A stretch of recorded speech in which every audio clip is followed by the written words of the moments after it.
Hello everybody, welcome back to another amazing, stupendous unboxing with Mark and Sarah behind the camera. Hello. And today we are here to unbox a bunch of games that we got at the Dice Tower East Dice Tower Flea Market. That was a mouthful. Yes, it was. And that is basically where the Dice Tower just gets rid of a bunch of games that either they were given for reviews or just don't make it in the library anymore, and they're selling them to kind of fundraise, obviously, to people for a deeply discounted price than what you might get it for at a retailer or something like that. Anyway, we got some good deals and we're here to show them to you, unbox them if you will. We got Wizard's Cup. Wizard's Cup. Which is kind of, if I can get it open here. This is a game where two people, yes, this is a two-player game, two people with identical decks, 18 card decks, will choose 6 of them, put them in any order they wish, and then compare them kind of war style, if you will. Yeah, if you guys remember the old 52 cards and you separated the deck in half and then you played war. But you know the order that you're playing them in, and whoever runs out of wizards first loses. And you do that 3 times. It's a fairly quick game, but you get to choose the contents of your deck. And it's very fun. It's quick, fun, good 2-player game right there. I really enjoyed it. One of the nights that we headed back a little bit early, we busted this out and played it in our room. It was a lot of fun. And again, it's a short game, but it's very fun, and it gives you some really interesting choices, like thinking about what are they going to do with the cards that I know they have from round 1. They're just reordering them. What are they going to do, and what should I do differently to counteract that, and just some interesting mind games playing with your opponent. Anyway, moving on, we got the expansion to Nevermore, and it is not in a box because we had to pack it and it was just a plain thing. This will fit inside the main box. Oh yeah, quite easily. So we didn't bother keeping that other box. It upgrades the chipboard tokens to nice heavy poker chips. Those are nice. And that is really nice. And then on top of that, it adds a deck of different characters you can play as, giving everybody special individual asymmetrical player powers during the game. That's so cool. So what's really fun about Nevermore is last year at Dice Tower East, we picked it up at the Flea Market. Yes. And so this year at Dice Tower East, we got the expansion. Which was really cool. Yes. So there you go. Expansion for Nevermore. That's going right into the box. We got this game called Walking in Burano, if I am pronouncing the name of that city correctly.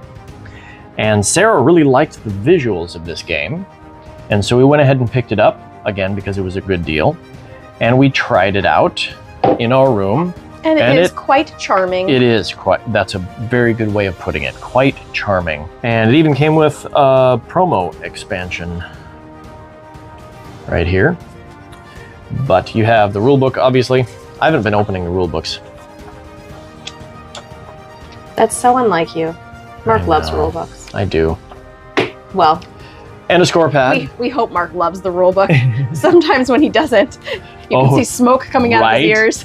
Like, how could they possibly put this way, or not give me an explanation as to, or clarification as to what this means?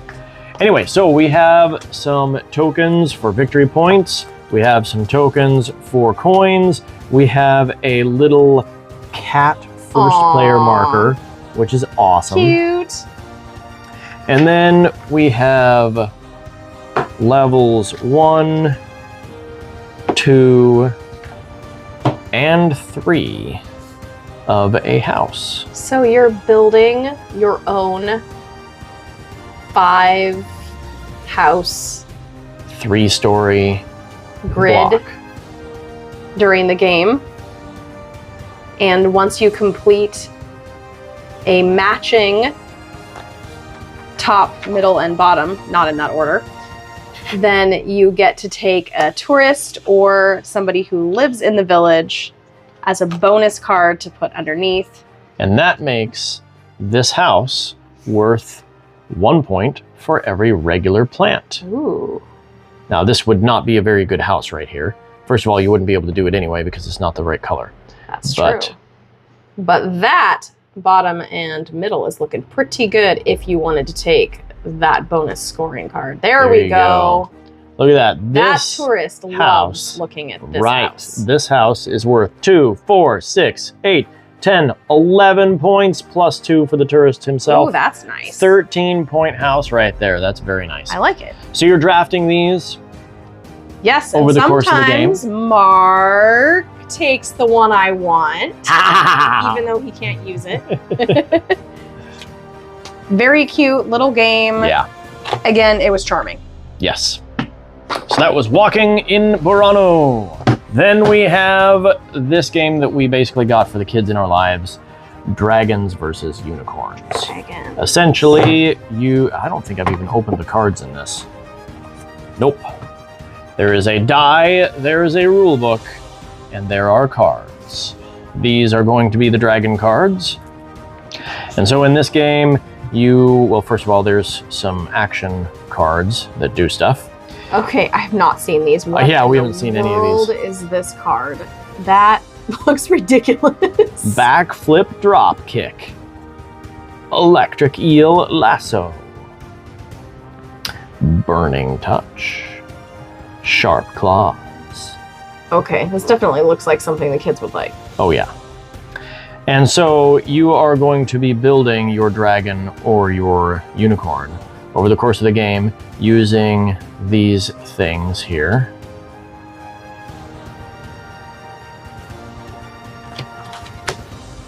Oh my goodness. That is a very odd looking creature. Uh-huh. And then chicken legs.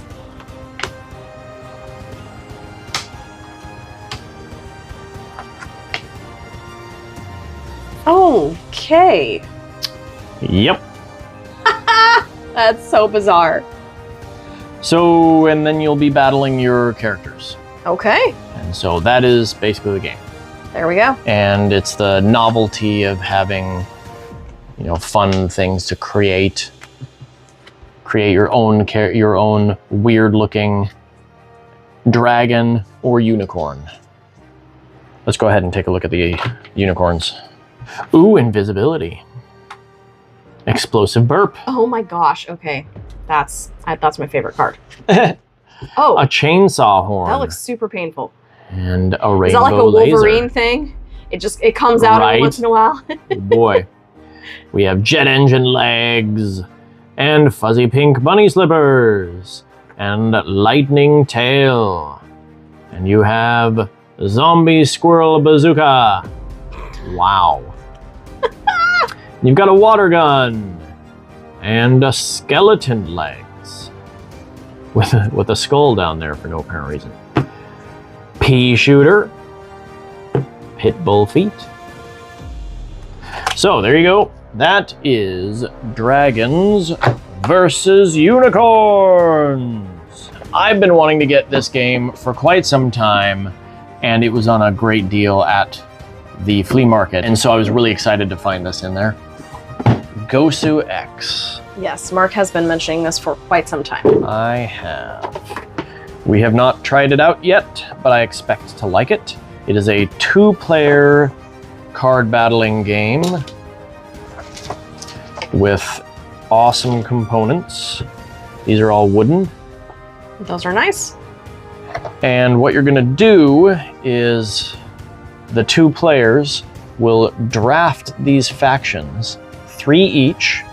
So one player gets those 3, the other player gets those 3, and the 2 that are not drafted will determine the rules of the game. And there are a certain number of cards for each faction. And you just play a card battling game using this board, and I don't remember how that works. Okay. That's all I remember about it. It's been a long time since I've actually looked into it. Yeah, that was kind of a unexpected, awesome find. Yeah. At the flea market, because again, it's been on Mark's list for a while, and we have yet to even play it. Right.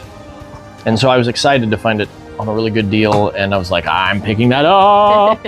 Gosu X, excited to try this out. So there's some fun stuff that you can find at the Dice Tower Flea Market. If you guys have not seen the short that I made on the flea market, you can see just how long that line was. Right? And where Mark was in the position of the line. To get up way early to get in that line where I was.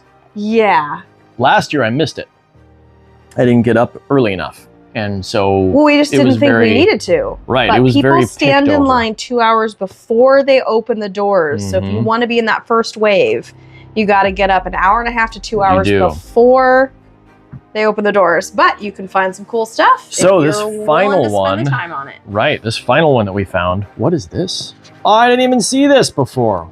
It's hunt digital monsters with your phone. So it's doing this, and you can find these monsters here with your phone.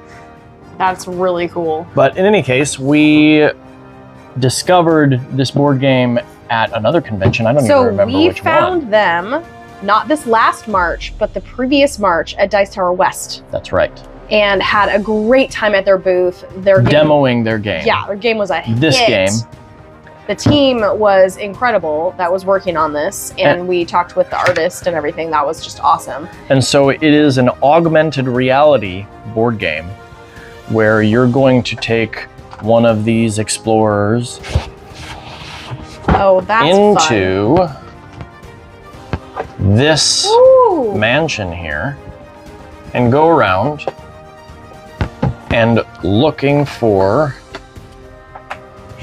the different weird creatures. And every once in a while, an event will occur where you'll pull out your phone and literally look around the room using your phone, using augmented reality, looking for that particular monster or ghost or whatever. And then you have to, if I remember right, you have to tap on it a bunch to get rid of it. And if you're able to do that fast enough, then you get points or something. And I don't even remember the winning condition, but it was really silly fun to play. And this was at the flea market, and so we picked it up. Excited about this one. Excited to play this with the kids. Yes. And so that is Finders Creepers. Thank you for joining us for another amazing, incredible, stupendous, hyperbolic unboxing. Yay! Thank you for joining us again. Have fun playing games. Bye-bye. Bye.